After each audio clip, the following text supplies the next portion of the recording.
So, hi, Caroline. Hi, Nico. Really good to see you. Caroline, it would be lovely to hear about what's been happening in Happy Child. How has this year been for you guys? Yeah, it has been quite a roller coaster year, and some of you may not know that in July we had to close our mums and babies home in Recife that we'd been running for 7 years, looking after vulnerable young mums and their babies. And we were really sad about that. And we know that a lot of our supporters were really sad about that too. And I just want to thank all the people in St Giles and St George's that supported the work we were doing in the home so faithfully, and who supported me so faithfully in that. But to be honest, since the beginning of 2019, we were considering transitioning the way we worked in Recife for a myriad of reasons, but COVID-19 accelerated that change, and we have transitioned to a different way of working. So, how many years was the house running? For those of us who it was quite a long time, wasn't it? Yeah, the home was running for 7 years, and we had a home in Recife for 7 years that we supported with those mums and babies. So it was a long time.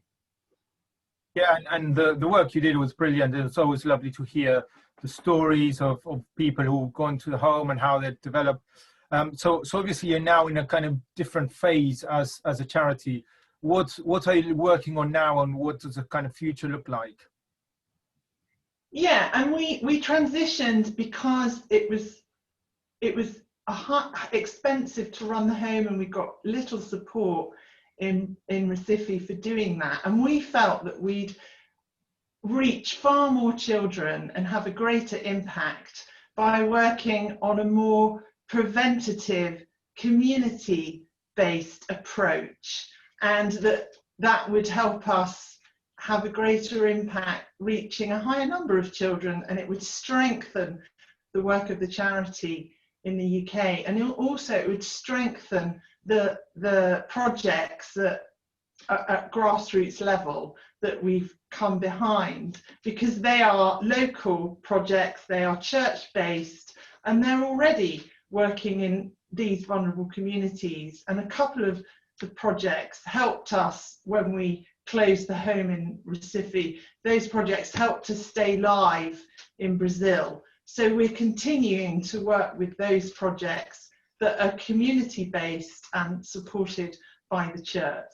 That's the transition that we've made, and that we were planning for quite some time, to be honest.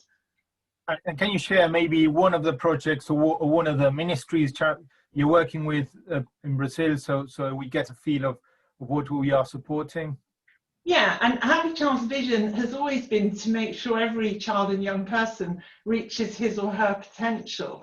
And the pillars that the work rests on are providing education and opportunities, protection from violence, and also care for the families. So we're doing the same as we've always done, but perhaps delivering it in a different way.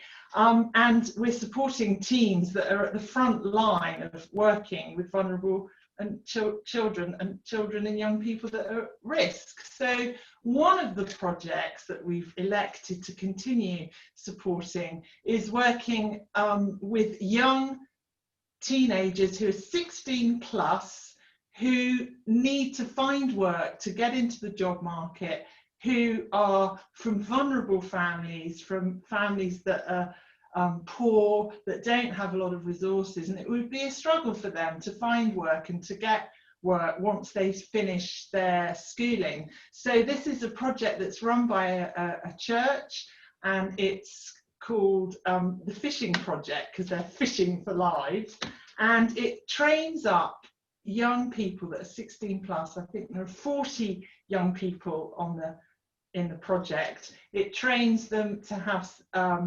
social skills, interpersonal skills. It builds up their emotional resilience, and 40% of the project is focused on that. And then the other 60%, they get a placement in the workplace, learning how to do industrial practices. And after the project is finished, they then are part of a mentoring scheme that the project provides to support them in actually finding work. And all the time that that process is going on, they are in a church environment, and there's opportunities for them to join the youth program in the church. So there's a really spiritual aspect to that particular project. So we're very excited about that, because it's difficult for young people to find work from vulnerable and fragile communities, and it helps them support their families as well.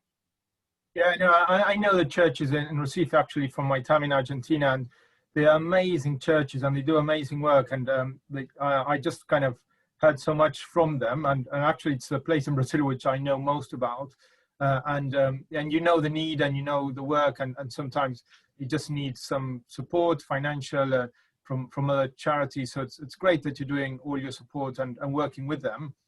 And just for us to be praying, what can we pray about for Happy Child, for you? How can we be praying?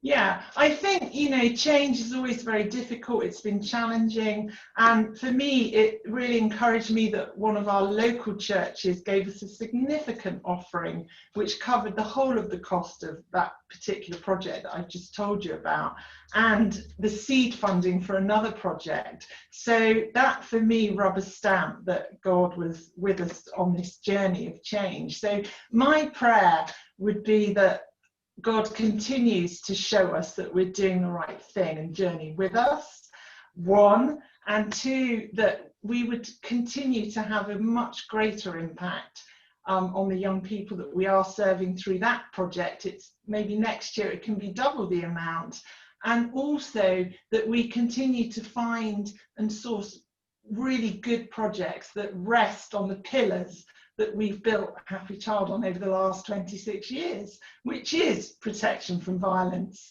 opportunities for education and training, sorry, and also care for the families. And that I work well with the teams that are steering the projects, because they're people I've known for a long time, they're people I have an existing link with, and it's just a privilege to be able to serve people at a grassroots level that are out there in the thick of it, on the front line. I feel passionate about that. So just prayer for those things, because it's a roller coaster ride, and it still is, but I'm sure in a year and a half's time I'll look back at this and think, yeah, God stayed with us on the journey. Thanks, Caroline. Yeah, and thanks for your passion. The work Happy Child has done and is doing is really good, and we love to pray for you and support you. And you obviously transmit your passion for what you do, and that's encouraging as well. And yeah, we'll continue to pray for what's happening over there. And so thanks so much for sharing. Thank you, Nika, and thank you for this opportunity. And again, thank you, church family, for believing in us and in me. That's just meant so much to me personally.